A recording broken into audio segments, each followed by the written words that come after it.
আজকে ছিল আমার যমজ দুই বোনের জন্মদিন। সকাল সকাল গেছিলাম কেক আনতে, কেক নিয়ে চলে গেছি মাসি বাড়িতে। আর গিয়ে দেখি রান্নার তোড়জোড় শুরু হয়ে গেছে। এখানে মামি সবজি কাটতো আর দিদিভাই মশলা কাটছিল।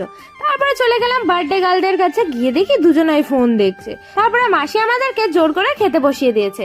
খাওয়া দাওয়া পর্ব শেষের পরে দেখি আজকের রান্নার দায়িত্বটা মেশোই নিয়েছে, তাই মেশো কিন্তু মাংস কষাচ্ছিল।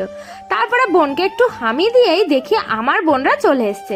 আর তারপরে আমি আর মাসি চলে এসেছিলাম বাজারে মিষ্টি কিনতে। মিষ্টি কিনে বাড়ি এসে দেখি ঘর ডেকোরেশনের কাজ কিন্তু শুরু হয়ে গেছে অলরেডি।